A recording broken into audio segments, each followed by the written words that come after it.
माननीय विधान पार्षद एवं पार्टी के प्रदेश प्रवक्ता आदरणीय नीरज कुमार जी, पार्टी के युवा नेता मनीष कुमार जी एवं यहाँ उपस्थित मीडिया के सभी भाइयों एवं बहनों, आज हम सब ने आप सबको यहाँ पर आमंत्रित किया है कि आजकल बिहार में कुछ लोग ज़्यादा उछल कूद कर रहे हैं और अपराध पर बात कर रहे हैं, और वैसे लोग बात कर रहे हैं जिनके सत्ता काल में, जिनके पार्टी के, जिनके गठबंधन के सत्ता काल में राजनीति का अपराधीकरण हुआ था। यानी कि राजनीति में अपराध की शुरुआत ही वहीं से हुई थी। इसलिए वैसे लोगों को बिहार के अपराध पर बोलने का कोई हक मेरे ख्याल से लगता है कि नहीं होना चाहिए। हमारे पार्टी के, हमारे गठबंधन के सरकार की शुरुआत जब से हुई, हमारे बिहार में जब से हम सब सत्ता में आए, सबसे पहला हमारा उद्देश्य था कि बिहार में जो अपराध हो रहे हैं उसे खत्म करना। और ठीक है, हमने जीरो नहीं किया और अपराध का जीरो भी नहीं हो सकता है, क्राइम जीरो नहीं हो सकता है, लेकिन हमारे पार्टी का यूएसपी जरूर है कि अगर किसी तरह के अपराध होते हैं तो उस पर नियंत्रण के लिए पूरा शासन और प्रशासन पूरा लगता है, और किसी भी तरह के अपराध से और अपराधियों से किसी भी तरह का कॉम्प्रोमाइज, समझौता नहीं किया जाता है। इसलिए वैसे लोग जो उछल कूद कर बात कर रहे हैं, उनको इस बात की भी जानकारी होनी चाहिए कि हमारे ही सत्ता, हमारे ही शासन की हनक है कि इसी हनक ने बिहार में अपराधियों से सरेंडर भी करवाया है। समय समय पर आप सबों ने ये बात देखा होगा, और खासकर मैं तो एक महिला हूँ, स्पष्ट रूप से एक अंतर जरूर महसूस कर सकती हूँ कि बिहार में जब से नीतीश राज आया है तब से महिलाएं सुरक्षित सड़कों पर 11 बजे 12 बजे जब जरूरी काम होता है तो निश्चित रूप से वो बाहर निकलती हैं और बेधड़क निकलती हैं और निश्चिंत रहते हैं उनके घर परिवार वाले कि समय पर महिलाएं चली आएंगी। वैसे लोग अपराध की बात करते हैं जिनके समय में जो नेतृत्व करता थे उनके रिलेटिव्स तय करते थे सुपारी के साथ कि फलानी लड़की का अपहरण करना है और उनका बलात्कार करना है, और होता था सत्ता के संरक्षण में होता था। हमारी सत्ता और हमारे शासन में ऐसे अपराध करने वाले लोगों को कानून पर छोड़ा जाता है कि कानून अपना काम करता है, और जो भी संविधान में, जो भी कानून में उसकी सजा होती है वो उन्हें मिलता है। इसलिए हमारी पार्टी, हमारे गठबंधन और हमारी सरकार में जिस तरह से अपराध में कमी आई है, 2010 के बाद से आई है, स्पष्ट दिखता है कि अपराधी डरते हैं। अपराध अब वैसे माइंड वाले लोग हैं, कुछ एबनॉर्मल दिमाग वाले लोग होते हैं कि अपराध को होते हैं, इससे नकारा नहीं जा सकता है, हम भी नकार नहीं सकते हैं कि अपराध नहीं हो रहे हैं, लेकिन अपराध से हमारी पार्टी में, हमारी सरकार में समझौता नहीं किया जाता। हमारे मुख्यमंत्री जी का यही यूएसपी है, हमारी पार्टी की यही यूएसपी है, और हमारे सरकार की यही यूएसपी है।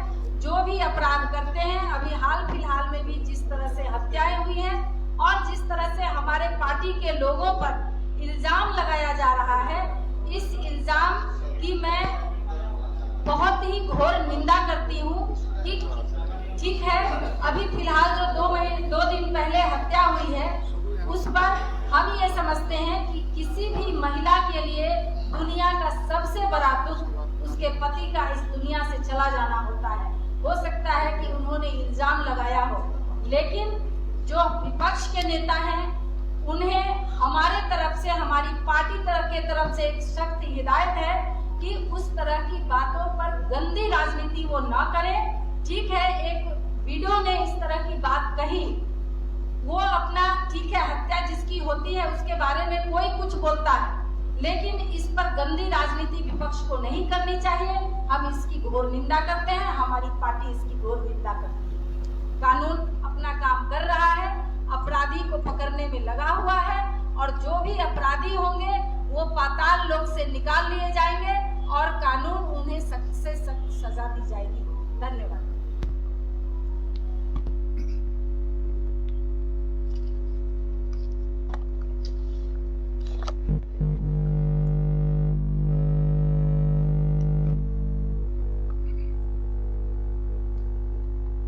आज के इस संवाददाता सम्मेलन में हमारी पार्टी जनता दल यू के प्रदेश के प्रवक्ता और पटना विश्वविद्यालय के प्राध्यापिका प्रोफेसर सुहेली मेहता जी, हमारी पार्टी के नेता मनीष कुमार सिंह जी और इस संवाददाता सम्मेलन में सब उपस्थित इलेक्ट्रॉनिक एवं प्रिंट मीडिया के सम्मानित साथियों, माननीय सुहेली मेहता जी ने विभिन्न बिंदुओं की चर्चा की।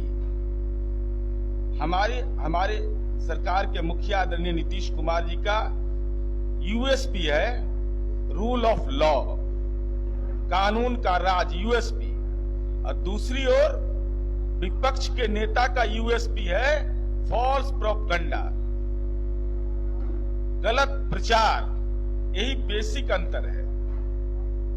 और स्वाभाविक रूप से विपक्ष को अपना अधिकार प्राप्त है, वह मुद्दों को जनता की अदालत में आपके माध्यम से जनता के बीच ले जाए। लेकिन मैं बदलते दौर में देख रहा हूं कि विपक्ष के नेता माननीय तेजस्वी यादव, जिनको राजनैतिक पर्यटक कहा जाता है, आज वो एक नई भूमिका में आ गए हैं। और नई भूमिका उनकी है, अब हम लोग जो इतना, आप तमाम लोग इस बात के गवाह हैं, जानकारी आपको है कि भाई पुलिस के इसका इन्वेस्टिगेशन कौन करता है? Investigating officer. अब आजकल ही नया दौर में आ गए हैं, अब पुलिस के इन्वेस्टिगेटिंग ऑफिसर बन गए हैं। पॉलिटिकल इन्वेस्टिगेटिंग ऑफिसर एगो नया दायित्व ले लिया इन्होंने। तो तेजस्वी यादव मालूम है ना आपको कि इसके लिए भी पात्रता है, एबिलिटी होता है कि कौन बन सकता है इन्वेस्टिगेटिंग ऑफिसर। कोई क्राइम होगा तो इन्वेस्टिगेटिंग ऑफिसर बनेगा। अब तथा कथित 8वां 9वां पास व्यक्ति इन्वेस्टिगेटिंग ऑफिसर कैसे बन जाएगा भाई? उसके लिए तो ग्रेजुएट होना आवश्यक है, मिनिमम ग्रेजुएट होना, तब ना आप दरोगा की बहाली में परीक्षा में पास कीजिएगा, उसके बाद आप अपना मामले को आप जांच उच करने का आपको अधिकार प्राप्त हो जाएगा पुलिस मैनुअल के अनुसार। अब वकील है, ये नहीं है, उसके लिए एलएलबी के लिए ग्रेजुएट की डिग्री माना जाता है, इक्विवेलेंट। दोनों पात्रता आपके पास नहीं है, इसीलिए अनर्गल प्रलाप आप करते रहते हैं, बेचैन आत्मा की तरह। कहां से बोलेंगे, कहां जुड़ जाएंगे, इनको यह भी नहीं मालूम रहता है। इसलिए हम आज तथ्यों के साथ, चूंकि इस देश में लोकतंत्र है और डॉक्टर भीमराव अंबेडकर ने इस देश के नागरिकों को एक वोट देने का अधिकार दिया है, सबको यह अधिकार प्राप्त है अपनी बात कहने का। लेकिन तेजस्वी यादव, आपको मालूम है ना, इस देश में संविधान है और कानून भी लागू है, कानून के प्रावधान भी हैं। तो आप जो पॉलिटिकल इन्वेस्टिगेटिंग ऑफिसर आजकल बन गए हैं अपराध के मामले में, तो हम तेजस्वी यादव जी आपको बताना चाहते हैं कि जो आईपीसी है, दंड प्रक्रिया संहिता की धारा, चूंकि आपने कल कहा है कि फला आदमी संलिप्त है, वो इस्तीफा दे दे, तरह तरह का कमेंट आपने दिया है, तो आपके पास तो एविडेंस होगा ना। किसी पर आरोप लगाते हैं तो उसके साक्ष्य है कि नहीं? अगर साक्ष्य नहीं है तेजस्वी यादव, तो आपको भ्रष्टाचार का एक्सपीरियंस है। लेकिन आईपीसी मैनुअल की धारा 156 जो 1973 का है, वह कहता है कि पुलिस के द्वारा अपराध की अनुशंसा की शक्ति कानूनी रूप से निहित है। इसमें सहयोग हर जानकार व्यक्ति की कानूनी बाध्यता है, अन्यथा बाहरी हस्तक्षेप कानून निषेध है। कानून यह कहता है कि बाहरी व्यक्ति का निषेध है,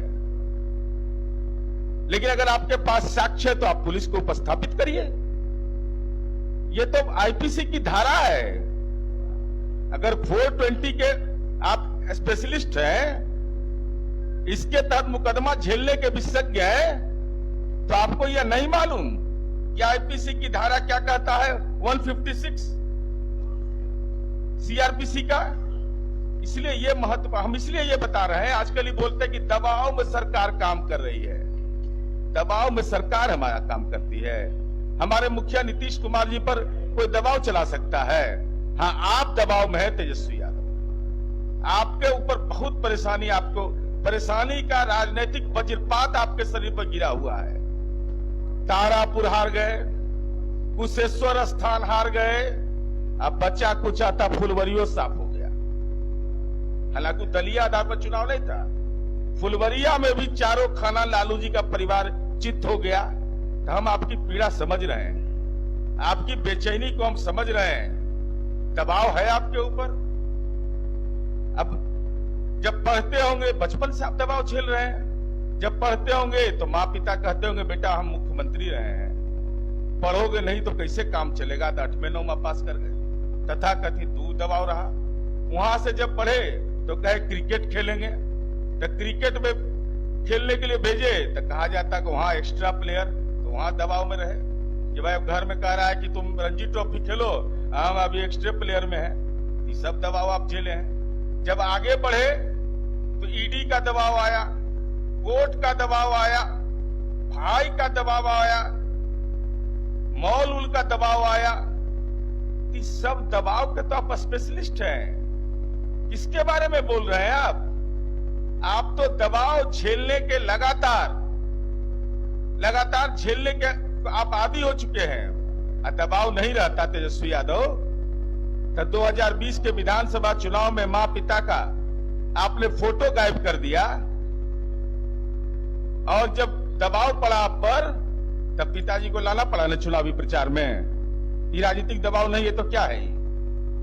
ये परिवार का राजनीतिक दबाव था ना। अपने बीमार पिताजी को भी आपको लाना पड़ा, और उनकी बीमारी की सूचना जब ज्यादा बढ़ी तो आपको दिल्ली ले जाना पड़ा। तो दबाव आपके हवाले, स्वतंत्रता हमारे हवाले है। कानून कैसे काम करता है इस दिशा में हमने बिहार में काम करके दिखाया है। इसलिए हम आपसे यह कहना चाहते हैं आज कि कम से कम जब भी आरोप लगाइए तो गंभीरता के साथ लगाइए। पुलिस अपना जांच करेगी, उसमें कोई हस्तक्षेप नहीं, चाहे वह कितना बड़ा कोई व्यक्ति क्यों नहीं हो। अगर गलत करेगा तो जेल जाएगा, कोई बचाने वाला इस बिहार में नहीं है। और तेजस्वी यादव आपको तो मालूम है ना, ये मैं दूसरी तीसरी बार बोल रहा हूं कि तेजस्वी यादव जी जब आप राज्य के उप मुख्यमंत्री थे, आपके दल के विधायक पर आरोप लगा। आप बड़े राजनीतिक दल थे, आपके समर्थन से सरकार चल रही थी। हमने कहा कि नहीं, ये कबूल नहीं है, अगर गुनाह किया है तो जेल जाना पड़ेगा। तो उस समय तो आप जयकारा लगा रहे थे कि कानून अपना काम कर रहा है। आज क्या हो गया है आपको? हमने कभी समझौता किया इन सवालों पर? यह बिहार की जनता भी 16 वर्ष से जानती है। और ये एफआईआर की कॉपी है, पूर्णिया के मामले का एफआईआर की कॉपी है। आप पर भी आरोप लगाए हैं, उसका भी नजारा दिखाएंगे हम आपको। यह आरोप क्या कहता है? यह आरोप लिखता है कि राजनीतिक रंजिश है, मेरे लोकप्रियता से घबरा गई थी, रोज रोज इस ढंग की साजिश कर रही थी। 120B, अगर कोई साजिश करेगा तो 120B लगेगा। कारण क्या बताया गया? राजनीतिक रंजिश। ये एफआईआर कहता है, ये हम नहीं कहते हैं। ये जो एफआईआर है, पुलिस के इन्वेस्टिगेशन में हमको कोई हस्तक्षेप करने का अधिकार नहीं है। आप हस्तक्षेप कर रहे हैं, पॉलिटिकल इन्वेस्टिगेशन कर रहे हैं इस मामले का। हम तो लीगल इन्वेस्टिगेशन समझते हैं, पुलिस करती है। लेकिन चूंकि आपने ये करने का दावा किया है तो आप पर भी आरोप लगे हैं तेजस्वी यादव जी। आप तो बड़ा कल दे रहे थे, आप तो बड़ा बता रहे थे उस दिन। एफआईआर जो मंत्री जी का नाम आया है उस संदर्भ की मैंने चर्चा की है।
देखिए ये मुकदमा कब दर्ज हुआ, क्योंकि ये बार बार बोलते कि राजनीतिक विद्वेष से किसी को फंसाया जाता है इस सरकार में। ये 5/4/10/2020 को यह मुकदमा दर्ज होता है माननीय तेजस्वी यादव जी पर 541/20 और इस संबंध में एक दलित परिवार का व्यक्ति जिसकी शक्ति मल्लिक जिनका नाम था, पुलिस जांच कर रही है।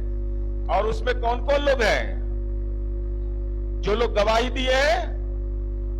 उसकी पत्नी खुशबू देवी, दीपक मेहतर, घनश्याम कुमार विश्वास, अशोक जमादार, सावित्री देवी, ये दलित समूह के लोग उस मुकदमे के गवाह बने जिन्होंने तेजस्वी यादव के केस में अपनी गवाही दी।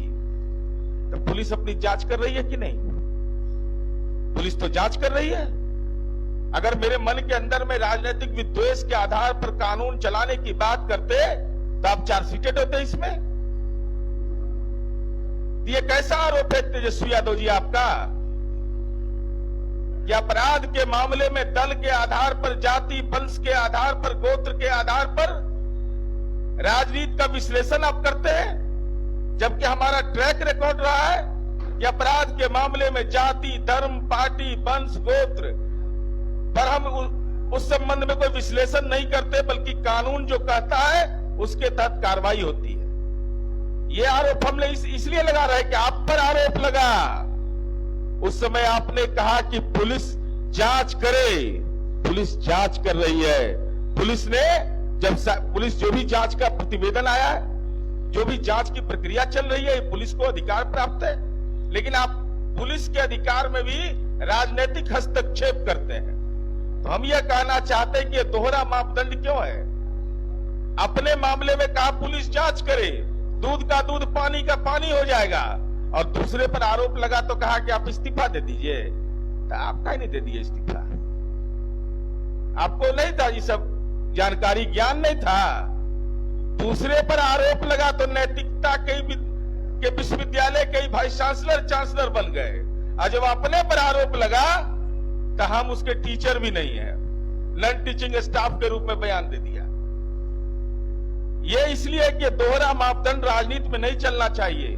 कानून को अपने काम करने का अधिकार प्राप्त है, और हम इसलिए इस बात की चर्चा बार बार करते हैं कि आप जो राजनीतिक द्वेष की बात करते हैं, तो अब पुलिस जांच करेगी। माननीय मंत्री पर आरोप लगा है, पुलिस उन तमाम तथ्यों की जांच करेगी। आपको अगर आपके पास साक्ष्य है तो सीआरपीसी के तहत आप साक्ष्य उपलब्ध करा दीजिए। और साक्ष्य उपलब्ध करने में, अरे आपका तो संगति तो राजनीति में तरह तरह रहा है ना, एक से एक लोग। ये ऐसे लोग हैं जो राजनीति में किस स्तर तक जा रहे हैं, जरा देख लीजिए। माननीय तेजस्वी यादव जी उसी गांव के लोग हैं जो आजकल भागलपुर केंद्रीय कारा में कैद खाने में कैद हैं। तो आपको तो आदत तो लगा हुआ है इस सब चीज का कि कोर्ट से परमिशन लेकर के जेल में मिल लेते हैं। तो साक्ष्य अगर नहीं मिल रहा है तो आपके दल के ही कार्यकर्ता है, और आप दिल्ली से आके उसको ज्वाइन करवाए थे उनको। इतना महत्वपूर्ण आदमी थे कि उन पर विभिन्न संगीन मामले दर्ज थे। मैं कोई राजनीतिक इसका विश्लेषण, कानूनी विश्लेषण नहीं कर रहा हूं। हम यह कह रहे हैं कि इस ढंग के लोगों के साथ राजनीतिक गठजोड़ करना बिहार में कानून के राज के प्रति आपकी प्रतिबद्धता को नहीं दर्शाता है। 26 फरवरी 2021 को माननीय तेजस्वी यादव जी, ये कौन है बगल में जो माला पहने हुए हैं? कौन है ये, जरा बताइए।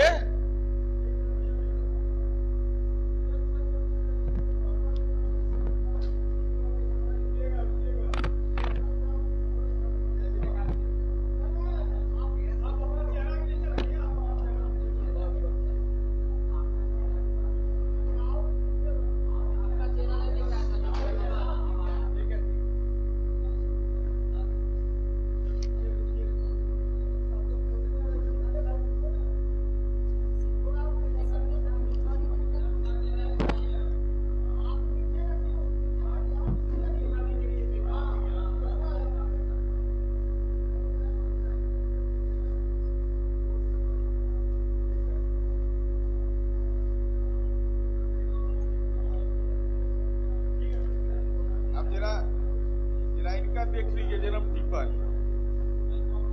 राजनीति में जन्म टिप्पणों देखा जाता है, बायोडाटा मांगा जाता है। 26 फरवरी 2020 को दिल्ली से सीधे लॉन्च किए कि बहुत स्पेशल कार्यक्रम है, हमको ज्वाइन करवाना है एक पार्टी में। और उन पर पहले से मुकदमा कितना दर्ज था?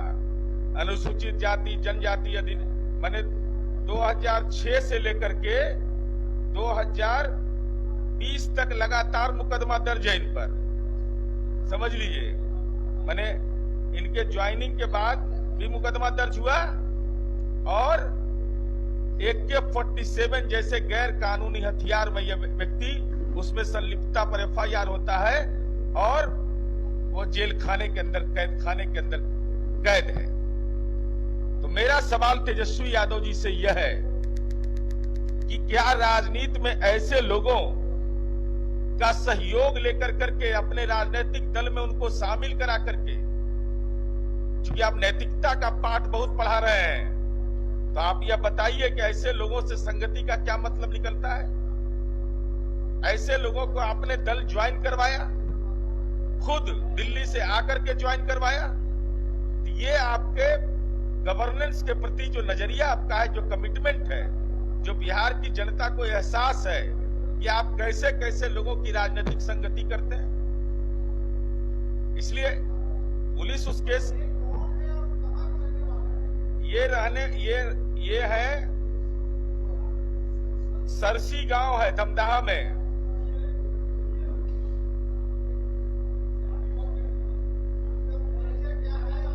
बता रहे हैं,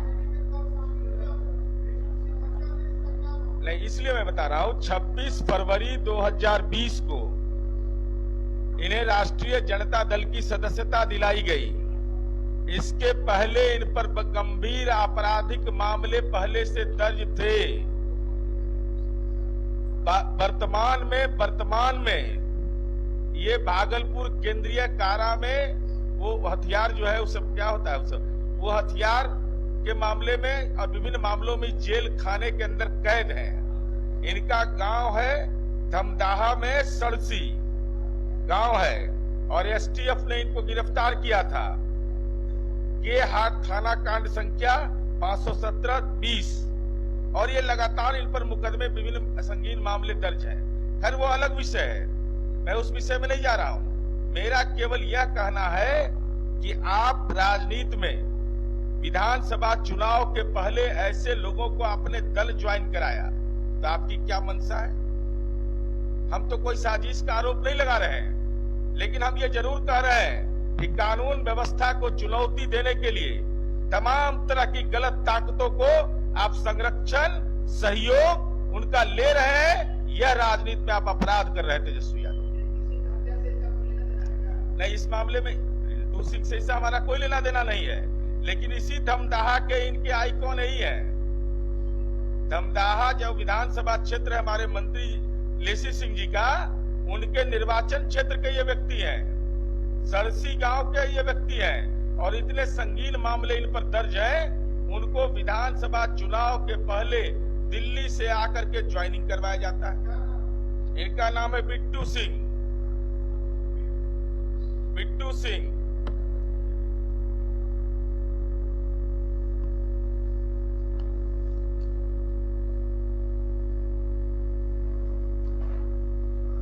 इसलिए ये बार बार कह देते हैं कि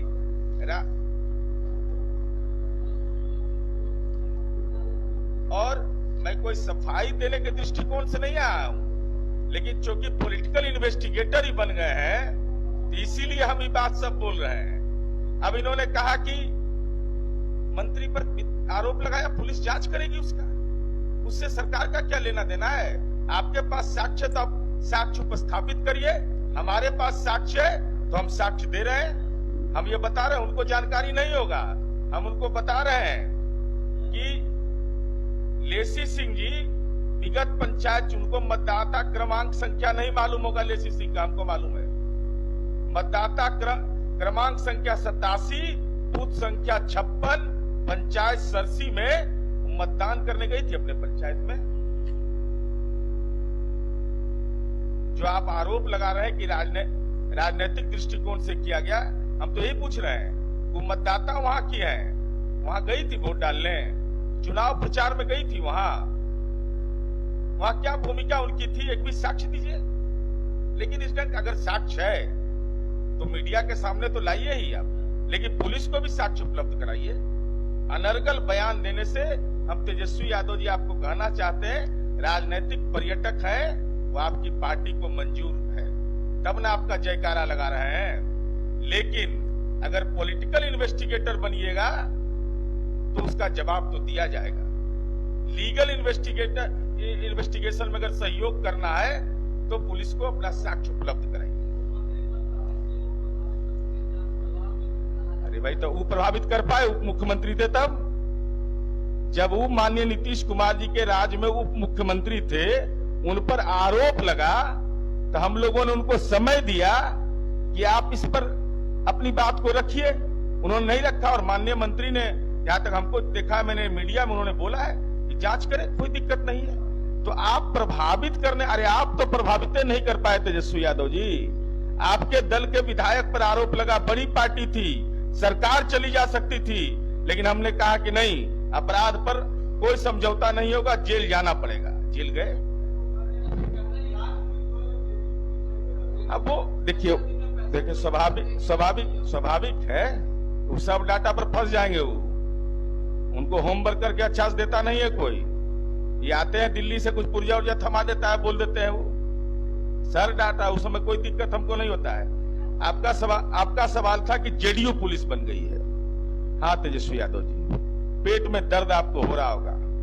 देश का पहला राज्य बिहार है जिसने महिलाओं की पुलिस में हिस्सेदारी तय की, और देश में सबसे ज्यादा 23% महिला पुलिस बल है। तो आपको तो बर्दाश्त नहीं हो रहा होगा। जेडीयू पुलिस है और आरजेडी पुलिस होता है, इतना भी आपको जानकारी नहीं। नामाकरण भी करना चाहते हैं तो पुलिसिंग पर करिए ना, पुलिस की कार्यप्रणाली पर आप सवाल उठाइए। जैसे हमने आपको कहा कि आप पॉलिटिकल इन्वेस्टिगेशन करते हैं कोई मामले का, हम ही कहे कि लीगल इन्वेस्टिगेशन का आपको योग्यता नहीं है, क्योंकि आप है 8वां 9वां पास, तो आप कैसे करिएगा कोई केस का इन्वेस्टिगेशन? आप वकील बन नहीं सकते हैं, क्योंकि आपको डिग्री है नहीं, तो आप लीगल इन्वेस्टिगेशन भी नहीं कर सकते हैं। इसलिए मेरा है कि सीधे तौर पर कहना, और अपराध के आंकड़े पर एक एक घटना का कहिएगा, तो जब बोलिएगा तो हम समय लेकर के दे देंगे क्या क्या कार्रवाई हुई, क्या क्या उसमें हुआ। लेकिन हम तेजस्वी यादव जी से यह कहना चाहते हैं कि पढ़िए लिखिएगा कि बिना पढ़ले दे दिएगा, छुरछुरी पटाखा छोड़ दीजिएगा। अरे क्राइम का तो डाटा होता है ना, state crime bureau, national crime bureau, उसको मानिएगा ना। हम लोग अगर तुलना भी करते हैं तो उन्हीं के डाटा का तुलना करते हैं, तो उस समय डाटा जो उपलब्ध है उसके आधार पर करते हैं। तो आप देख लीजिए ना कि 1990 से 2005 और 6 से अगस्त 2021 तक का डाटा का कंपैरेटिव डाटा है। हर मामले में कमी हुई है, हत्या के मामले में, डकैती के मामले में, रॉबरी, सेंधमारी, ये तमाम मामले जो सड़क डकैती, ये सारे मामले में अब कमी आई है। तो आप कह रहे हैं कि मैंने अपराध बढ़ गया। आपराधिक घटनाएं हुई हैं, वो चुनौती है। अगर उसमें कोई जांच की प्रक्रिया में कोई लैप्सेज है तो ये आप बोलिए, आप इस मामले को उद्धृत करिए। लेकिन घटनाओं के आधार पर आप राजनीति की दिशा तय करना चाहते हैं, जो बिहार में आपने जो रोल मॉडल अपने छोटे से अल्प राजनीतिक जीवन में स्थापित किया है, लोग आपको अच्छा से जानते हैं और पहचानते हैं। कहीं नहीं, ऐसा तो नहीं, ऐसा तो कहीं नहीं आया। कौन बोल रहे हैं? कौन? तेजस्वी यादव जी सीबीआई से प्रेम?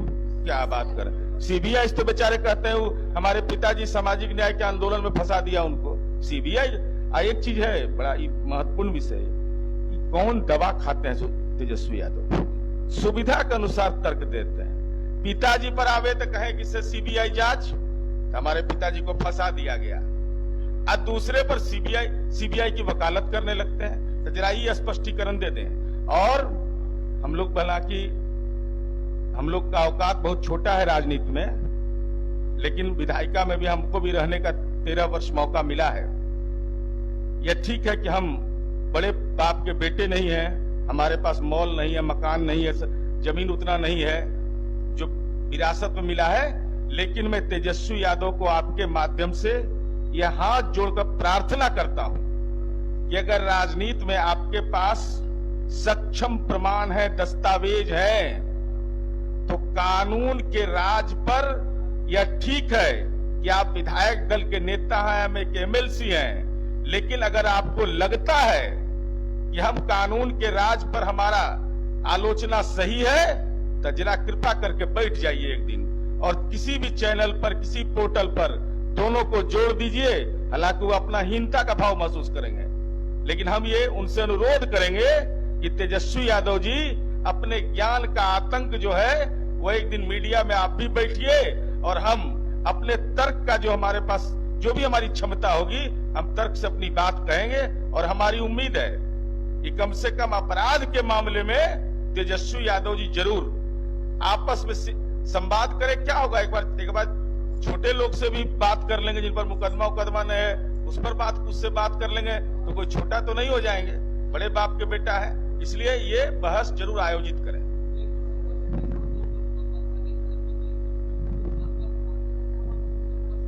नहीं, इसके बारे में देखिए, वो जो जिसके साथ भी होता है वो दुखद है, और ऐसे आपराधिक मामले में ये पुलिस का काम है उसका जांच करना, किस पर क्या आरोप है, नहीं लगा है। हाँ, आरोप जिस पर लगता है उसको राजनीति के महफिल में सजाने का काम तेजस्वी यादव करते हैं, ये तो स्पष्ट हो गया है। धन्यवाद।